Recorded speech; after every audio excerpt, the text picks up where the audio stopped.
Hello and welcome to this new moon in Scorpio reading. I know it's been a little moment since I appeared face to face on camera.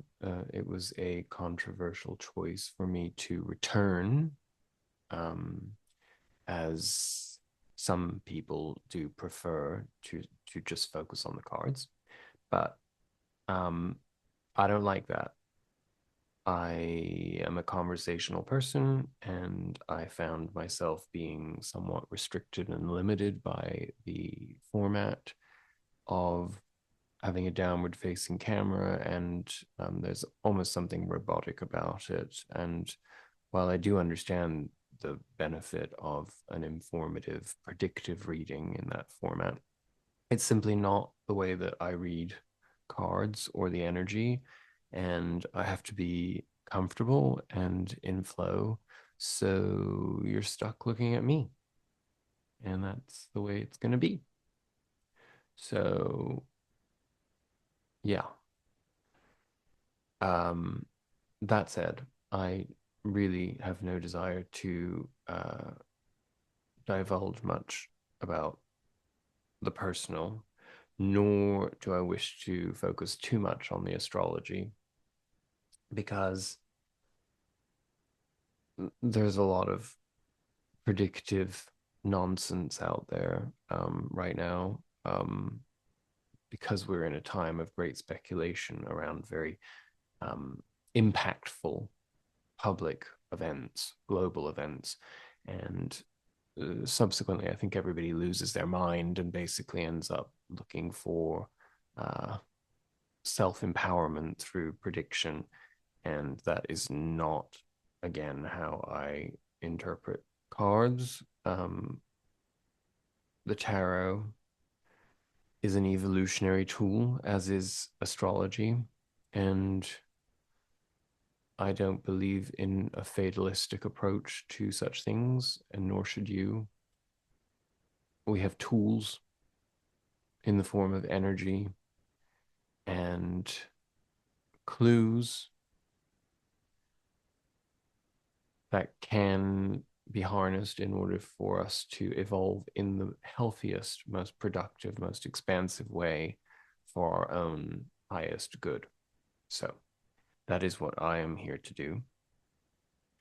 And the exchange of energy that we will now participate in through the cards that I've pulled will hopefully shed light on how this can affect you and how you can prepare yourself and initiate new behaviors that will allow you to make the most of what the universe has to offer at this particular juncture. So, this new moon in Scorpio, taking place on November 1st, is a very potent one. Of course, it coincides with uh, certain festivals, with um,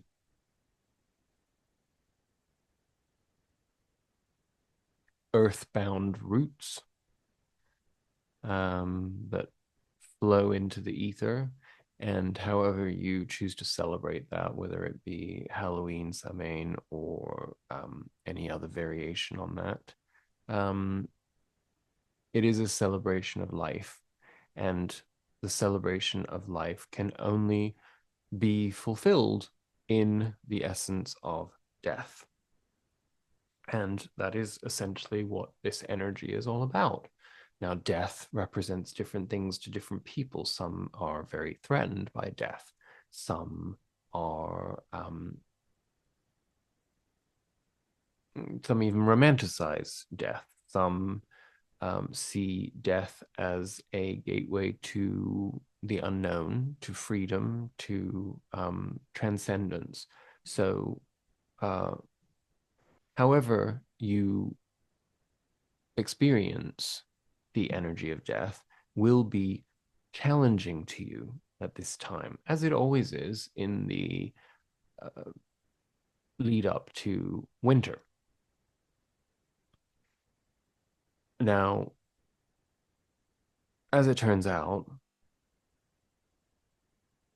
November is I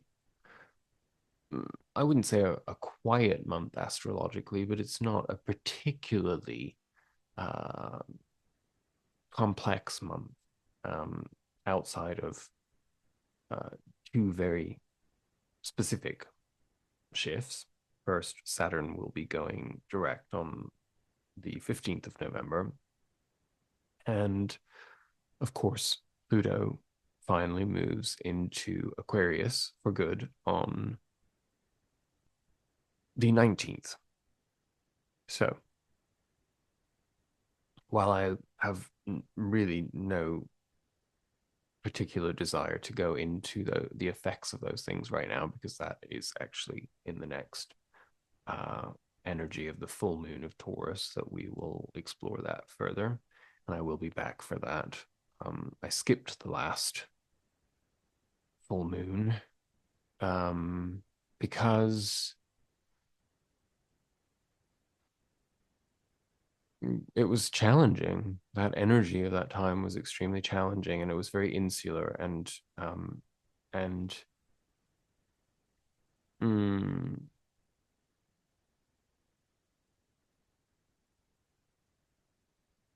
there was a real sense of the internal not being able to be externalized. I felt premature, premature.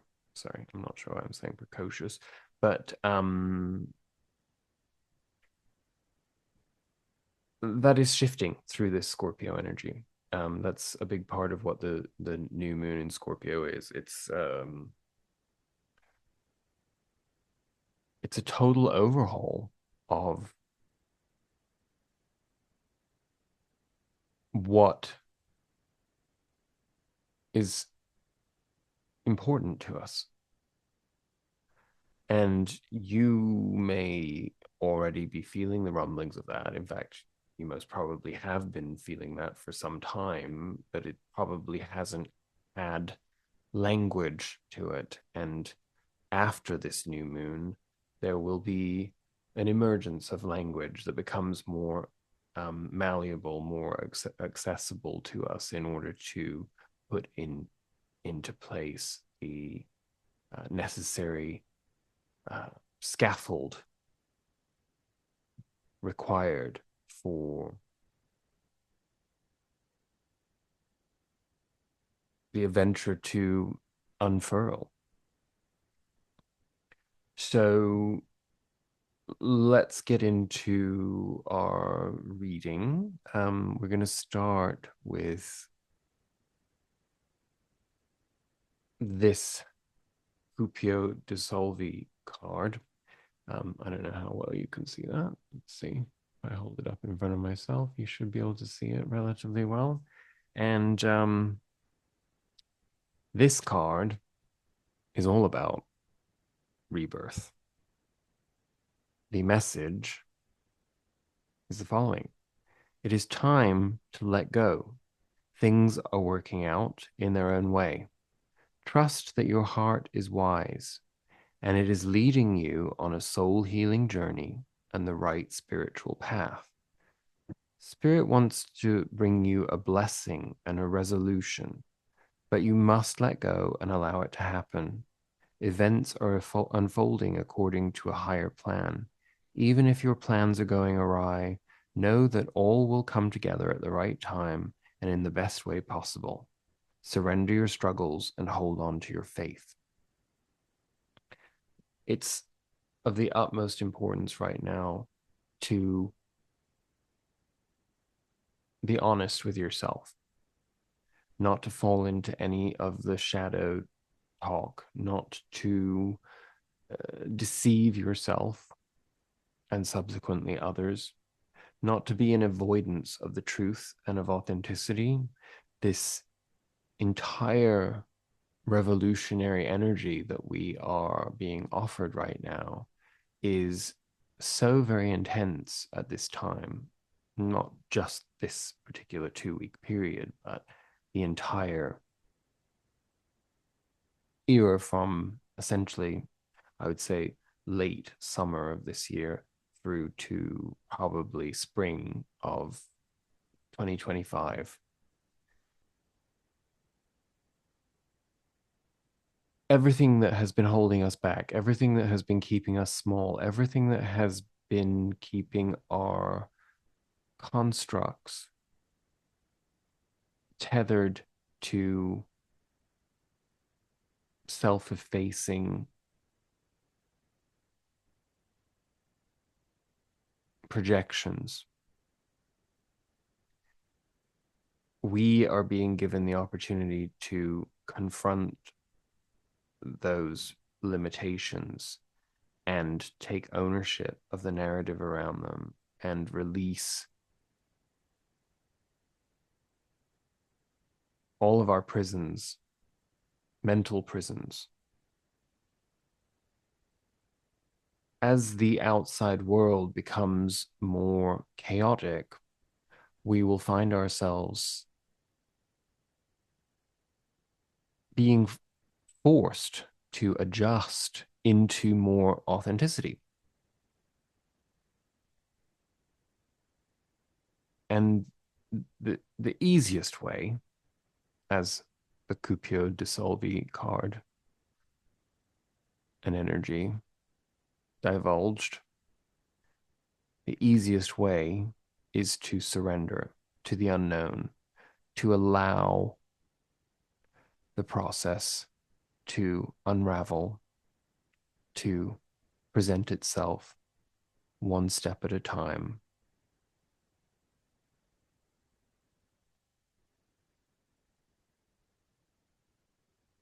Ruling over this particular reading, we have Shiva. And Shiva's message is, I can't read backwards, I'm sorry. Uh, Nor can I particularly read in the dark. The end of a cycle. Debts are paid. Choose your destiny. Karma release.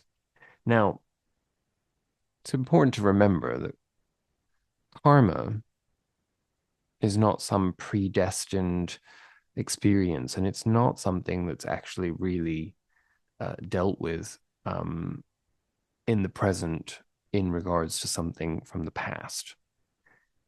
Anything that we experience in life is going to take shape based on how we respond to it in the now, not in relation to how it affected us in the past. This is a pivotal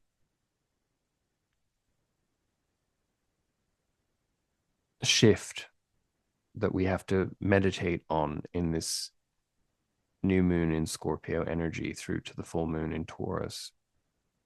What we have to release is how we still shape our narrative based upon past experiences, past responses, past knee jerk reactions, the reactivity that lives within us. And I'm sure you've probably noticed this in your experiences with people in recent history. I have, on many occasions in recent times, found myself at the precipice, on the precipice, at the precipice of reaction coming from an inner child egoic response based on pain that is stored within me, but is not actually authentically representative of who I am today. And that chasm that exists between a past self and the responses that that program dictated into experiences is like an outdated software program that just does not serve the new self that exists. It's like we've gone through the upgrades, we've gone through the experiences of shifting our soul into a new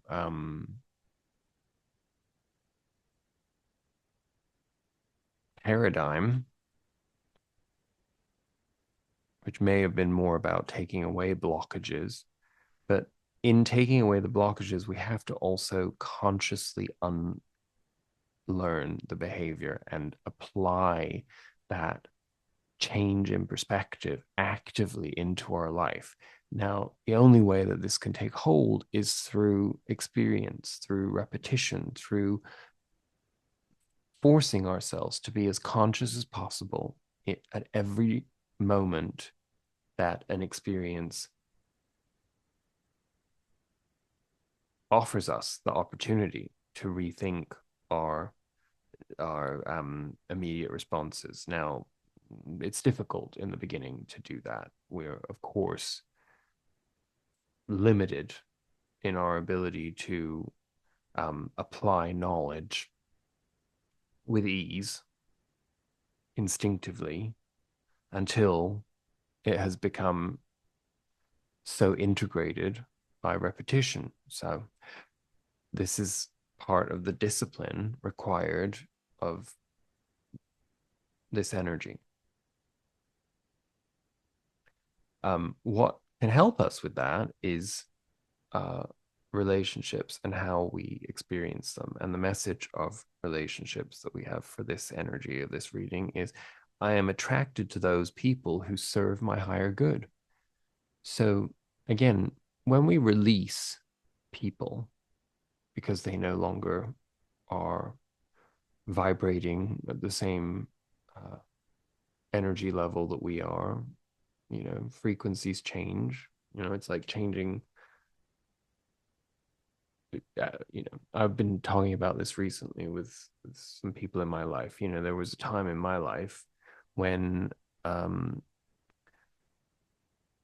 free jazz would have been literally the worst thing that I could possibly experience. I am a huge music lover and connoisseur, but jazz until about 10 years ago remained completely elusive to me.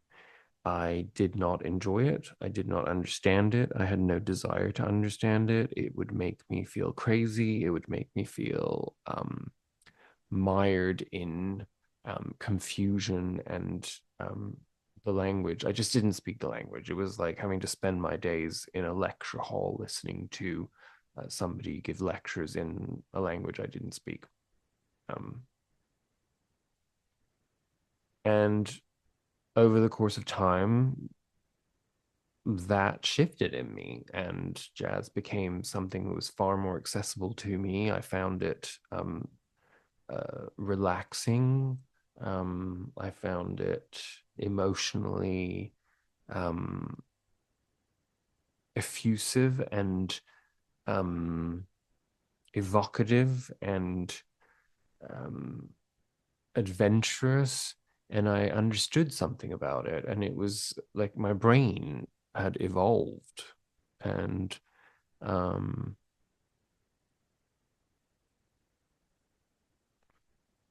the complexity of it, the unpredictability of it became what brought me the most pleasure musically. And it's a little bit like a radio. It's like, well, you've listened to 98.7 FM for the last 20 years because it plays all the latest hits and the tried and true, and you always listen to that, and that's just what you've gotten used to listening to, and so your brain doesn't challenge you anymore, and then the frequency, you change to a different channel, and it's the jazz channel or the classical channel or whatever, you know. And when you're dialed into that, everything about your experience is going to change. And that's essentially what this energy of this time is really asking us to recognize in ourselves. What are we tuned into now?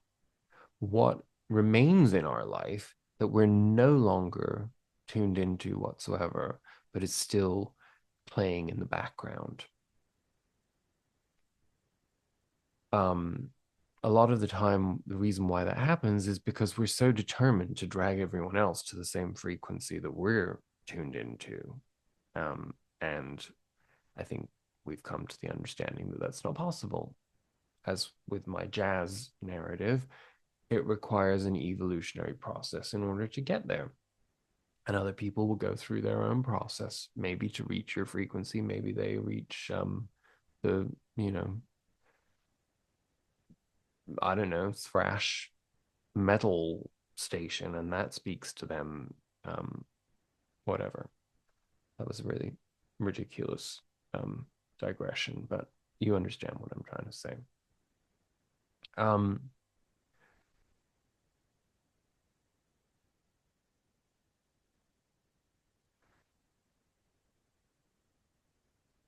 we have two. Okay, so where am I? This is the energy. This is the directive for this time. Um, Power and intention.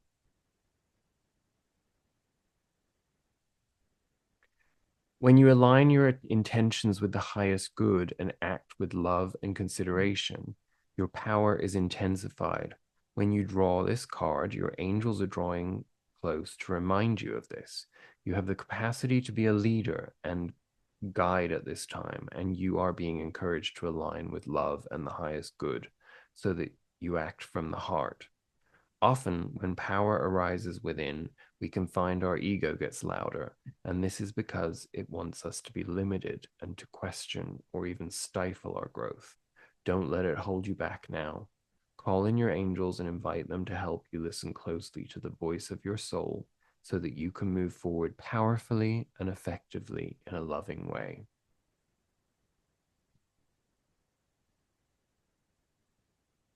Where is that? Um,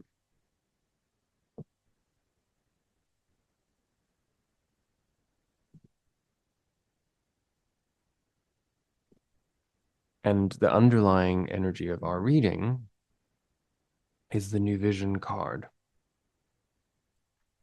I hope that's visible to you. The figure on this card is being born anew, emerging from his earthbound roots and growing wings to fly into the unbounded.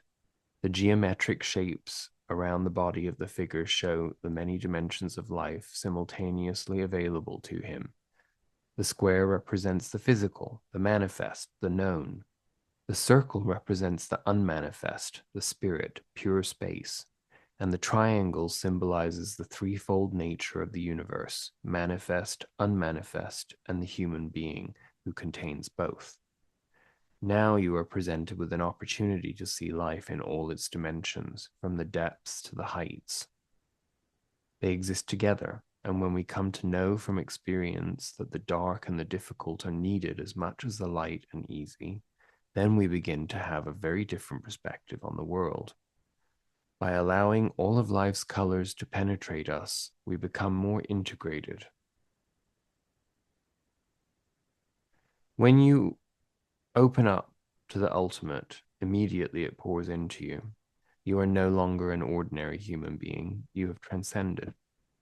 Your insight has become the insight of the whole existence. Now you are no longer separate. You have found your roots. Otherwise, ordinarily, everybody is moving without roots, not knowing from where their heart goes on receiving energy, not knowing who goes on breathing in them, not knowing the life juice that is running inside them. It is not the body, it is not the mind, it is something transcendental to all duality that is called Bhagavat. The Bhagavat is in the 10 directions. Your inner being, when it opens, first experiences two directions, the height and the depth. And then slowly, as this becomes your established situation, you start looking around, spreading into all other 8 directions. And once you have attained to the point where your height and your depth meet, Then you can look around to the very circumference of the universe. Then your consciousness starts unfolding in all 10 directions, but the road has been but one. That requires probably quite a lot of contemplation in order to fully grasp, but it is exactly that new vision that we were talking about in terms of the shifts of the frequency and maintaining, opening that space up to receive the unknown. I hope this is, I mean, this is a very metaphysical reading, so I hope it speaks to everyone. Our tarot cards actually were really much more basic. Um, I don't know, basic is best word to describe it, but I'm gonna plow through these as quickly as possible so that I don't take up too much more of your time. But we start with the death card. Nothing could be more scorpionic in its manifestation. And not only did we, maybe I should have started there. So, our clarifiers, I just took 3 clarifiers across the reading. We have a 10 card spread um, that is not in any particular um, defined um, explanation other than evolutionarily following on from each energy of each card. But the 3 clarifiers taken from the Wild Unknown Tarot were the Fool, the evolutionary midpoint, Death, and the end energy, the Father of Cups in reverse, which we'll get into by the end of this reading. So, just to give you the overall themes, so we start out with death, a radical um, shift of perspective in our lives, a forced detachment from a narrative that has confined us. And we've known that it has confined us for so long. And we have voluntarily been blinded by this narrative, knowing that it does not suit us, that we have outgrown it, that we are far too big for it, and that it is stifling the very energy that our soul requires in order to flourish. Fortunately, the Ace of Cups comes in to take the relay of this death energy. Now, what is important to see here in the death card is the different characters that are portrayed in the image that you see. Each have a different approach to death, which is purposefully representative of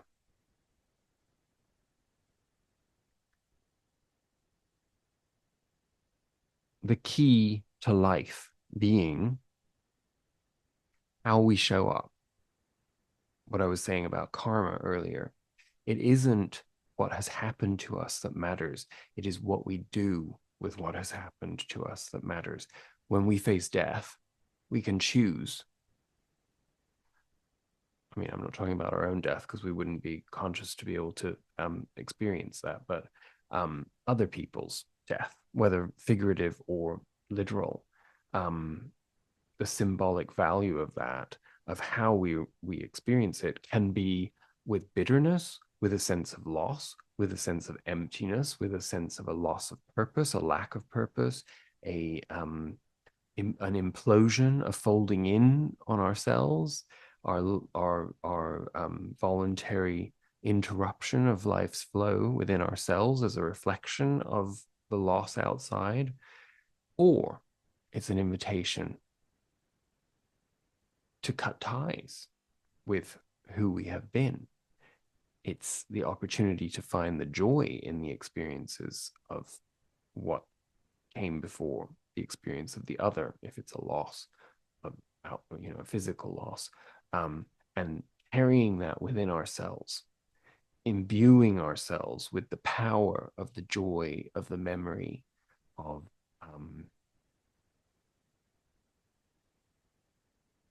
the most expansive aspects of the other. Um,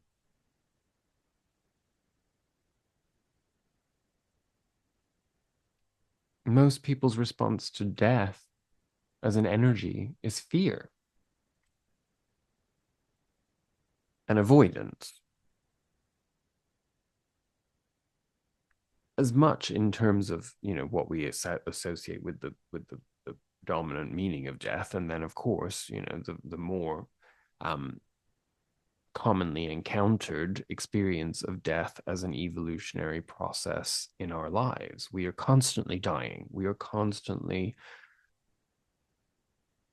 in recognition of the fact that who we were 5 minutes ago is no longer representative of who we are now in some small manner, because a part of us has died and another part has been reborn. That is the energy of Shiva.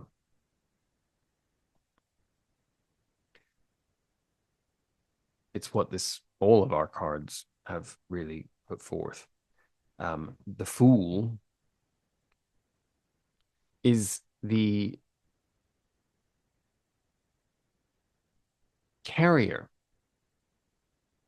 of the consequence of the death energy in its highest incarnation. In other words, to be completely unburdened by the past, to have the faith and trust and belief that every step forward is a step in the right direction. That is a collaborative energy with life force and with the universe and with energy. That is how we ideally want to experience um, the shedding of what is no longer alive within us, rather than seeing it as being a deconstruction down to some form of um, nothingness um, that lacks heart and purpose, right? So that's what this Ace of Cups is telling us, that we've, in experiencing this metaphysical aspect of a death within us, we have been given a new cup, a new emotional perspective to guide us forward into unknown territory, which remains unknown. This whole reading sustains us in the importance of the unknown. Um, and the reason I say that is because our next energy, and these did come out together because they were tethered really. And that is that we had the Nine of Wands in reverse. So we'll get into that in a second. We also had the Queen of Cups in reverse and tethered to the Hangman. So the Hangman was the energy that was clarifying what bridges these two energies together. So this Nine of Wands is actually it's in its reverse, is the release of the wounded warrior energy. It's the release of the narrative that, in carrying these experiences, these stories, these beliefs, essentially,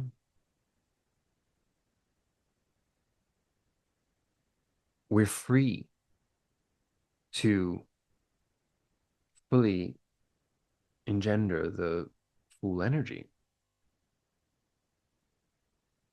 And the Queen of Cups in her upright state is she's receptive to all emotion. She's not fearful of any emotion because she understands the temperance process, the star process, the flow, that as we receive, we return what we receive back into our environment, the earth, however you want to look at it. She is at peace with all aspects of emotion. In its reverse, it she's indicating that by letting go of the nine of wands energy, by letting go of what is these old narratives, we find ourselves with a slight fear around the unknown emotional responses to things. When we change so radically, when we drop the old consciously, as we said in the beginning, this is a discipline that is required at this time. Because we have huge opportunities of growth where we can really calibrate ourselves and integrate these perspectives. Um, it requires a voluntary suspension. In other words, what the hangman represents is, um, he's in his enlightened state. He's chosen to take pause, to sit in the enlightenment, so that he can turn the Queen of Cups upright through trust of not knowing that it's okay not to know. It's okay to not know how your emotions will respond to the unknown, to the new, because faith, which is also what the hangman represents, is within, which leads to another unburdening, the Nine of Swords in reverse. Again, what are these? We have the Nine of Wands and the Nine of Swords. Both these cards represent the burdens of the mind, whether it be beliefs, thoughts. And in this case, these are thoughts. These are self-created patterns that have really kept us from being able to hold that open space for the new to come in. Because when we have that drive to be inspired, to receive, and we think we're holding space for it, the mind will always play that trick on us where it's like, nope. Remember, this is how we respond to this. Because that's the inner child going like, we're going to stay safe. We got to protect ourselves. Otherwise, we're going to get hurt. Well, we're not children anymore. So we're not going to get hurt. And if we do get hurt, it's part of the process. We accept it. In this process, we've learned to trust that everything is divinely purposed and exactly the way, unraveling exactly as it's meant to unravel, right? So, anyway, that is what the hangman energy is. It is a superpower to always be in that place, to be able to take a step back, suspend ourselves in our illumination, and surrender. The energy that this takes us into, and I haven't actually contemplated this row. I don't know why my brain didn't go that far before I started reading, but we have the King of Pentacles. So again, the King of Pentacles is an energy that is indicating a certitude from within. It's a knowingness of abundance, but abundance in the sense of feeling completely comfortable with and without, because the abundance is within. The external potential sense of lack no longer disturbs the inner compass. In other words, he, and this energy, this is non-binary, but he commands the earthly realm in a way that he knows he will always be enough, he will always have enough. And that being in flow with the earth energy, the grounding energy,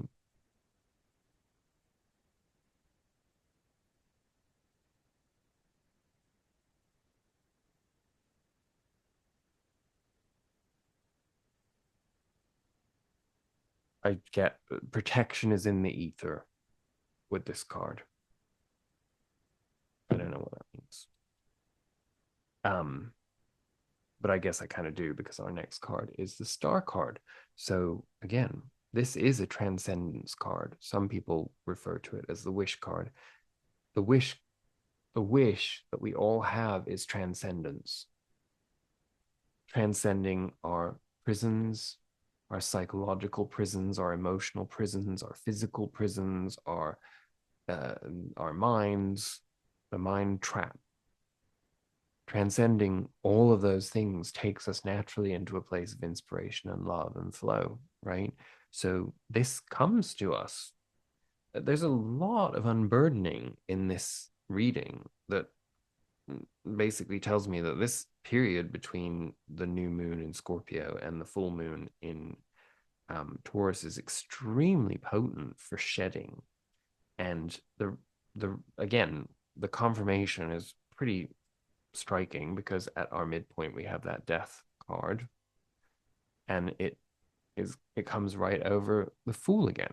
So we had the fool as the opening energy clarifier, and we have it in our um what do I want to say? I want to say our firm grounded reading. I don't know why, but this is the anchor of the entire reading at its very center, the fool. So again, it's my experience of this is that I'm understanding that there's a mental freedom that comes that then brings us into a physical, tangible, new adventure energy where we are ready to experience the outside world very differently. Now, this may come from the chaos that ensues outside of us. There is very often, I think, for people who are intuitive and empathic, we tend to thrive when others who are less intuitive and less mindful and less self-aware are in chaos, and they are in chaos because they're reacting to what they can't control. Most of us have learned the hard way that we're never in control, and um,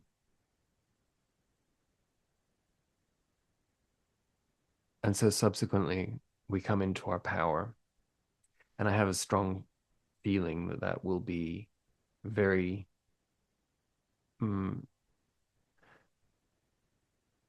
much the driving force of the energy for us as a collective um, in the coming months, if that makes sense to you.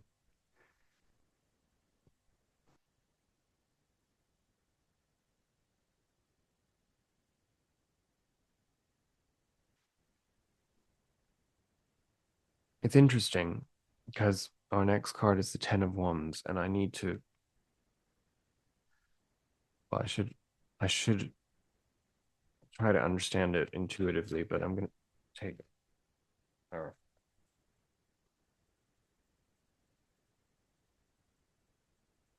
the Knight of Pentacles is the clarifier. So I get it.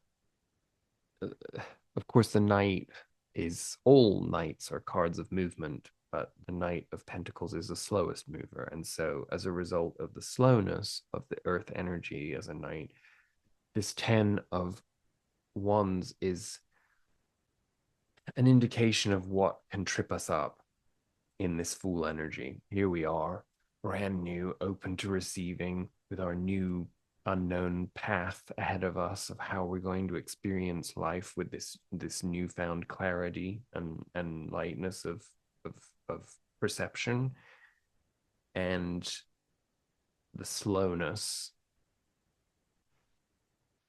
can keep us in this sense that we're still, you know, uh, uh, um, in the last part of a difficult cycle.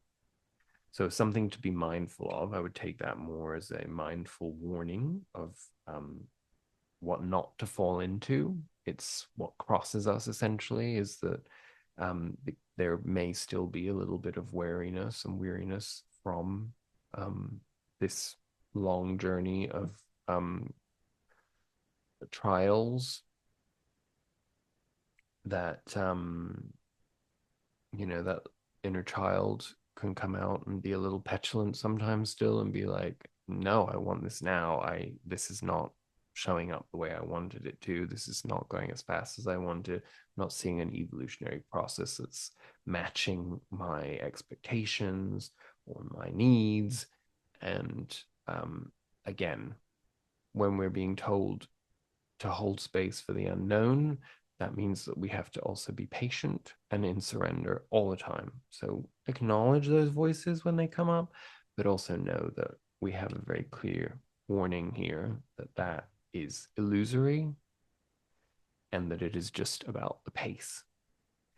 Um, and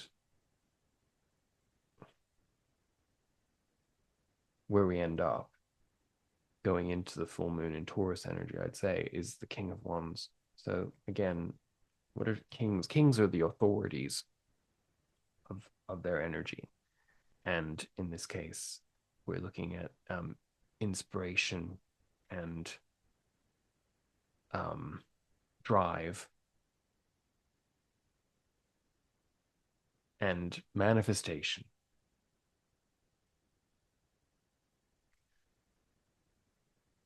So, as it was clarified as an ending by the King of Cups in reverse, the alternating between the energy of the wands, the authority of the wands that we just spoke of, and then the authority of the cups. Um, the way that I see the King of Cups in reverse here is it's almost like when you think of um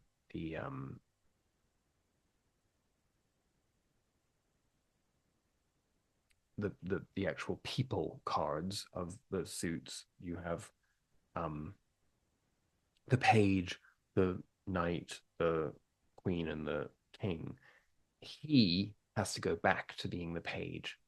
He has to, in his authority, voluntarily surrender that authority to a new cycle, to understanding that it's only through inspiration, through being inspired, and through trust.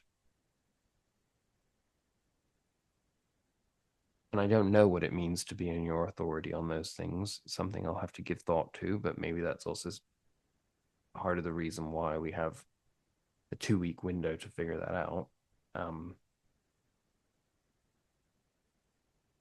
and I don't want to just say 2 weeks because it could be longer for you. It could be longer for me. It could be shorter. I don't know. We could have epiphanies tomorrow for all I know. But um, there's a requirement to be. What happens with the kings is that they're not necessarily receptive because logically they've received everything. So when the king energy is challenged, it's an indication that we need to be receptive. And this is being emotionally receptive, whatever that means to you.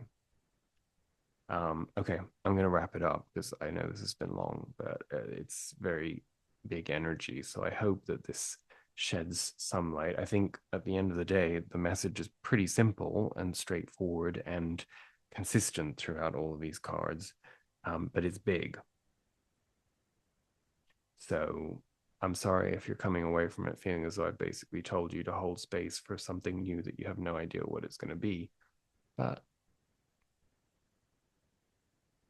that's what they want us to know. So, anyway, I send you much love and light. I hope that you receive this energy as openly and conscientiously and with as much inspiration as possible. And I'll be back for the full moon in Taurus energy. Um, yeah. Right. Peace out.